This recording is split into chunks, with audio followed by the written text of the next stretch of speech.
Une petite fille découvre accidentellement que la nounou a échangé l'enfant de sa sœur avec un autre bébé. En tant que tante de l'enfant, elle décide de ne pas révéler la vérité immédiatement. Elle attend que la nounou supprime les enregistrements de la caméra de surveillance pour discrètement remettre les deux enfants à leur place initiale. Le lendemain matin, alors que la nounou quitte l'hôpital avec un bébé dans les bras, elle pense avoir emporté l'enfant d'une famille riche. Elle laisse son propre enfant dans une poussette, espérant qu'il vivra une vie luxueuse. Cependant, en quittant l'hôpital, elle vend le bébé à des trafiquants d'enfants, ignorant qu'il s'agit en réalité de sa propre fille. Durant les 18 années qui suivent, la fille de la famille riche grandit avec ses parents biologiques et entretient une relation très proche avec sa tante. Cette dernière, ayant des souvenirs flous de l'événement, n'a jamais révélé la vérité sur l'échange de bébés orchestré par la nounou. Un jour, alors que la tante s'apprête à partir à l'étranger pour ses études, une jeune femme se présente à leur domicile, affirmant être la véritable fille biologique du couple. Le couple refuse de la croire, car pour eux, ils n'ont eu qu'une seule fille depuis 18 ans. Cependant, la jeune femme apporte des preuves, des enregistrements vidéo montrant que leur fille actuelle est fausse. En visionnant les vidéos, le couple comprend que leur fille a été échangée par la nounou. Ils acceptent la jeune femme et l'accueillent dans leur maison,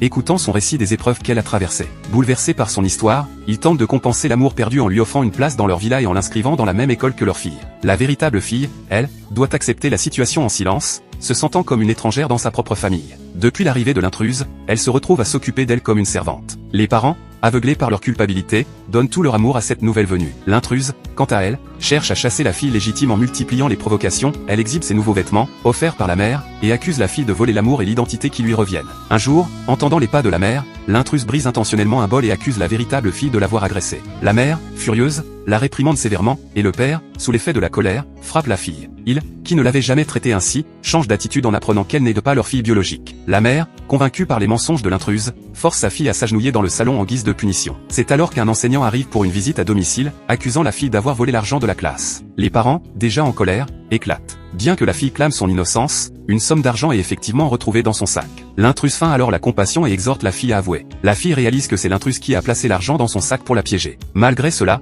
la vérité reste hors de portée. L'enseignant, déterminé, diffuse des images de surveillance montrant la fille en train de glisser de l'argent dans son sac. Dévastée et sans preuve pour se défendre, elle est reniée par ses parents, qui lui ordonnent de s'excuser et de quitter la maison. C'est à ce moment-là que la tante revient de l'étranger. Découvrant la situation, elle interroge ses proches et comprend rapidement que tout repose sur un malentendu. Elle révèle alors la vérité, il y a 18 ans, elle avait vu la nounou échanger les bébés et avait secrètement corrigé cet acte. Ainsi, la fille injustement rejetée est bien leur véritable enfant biologique.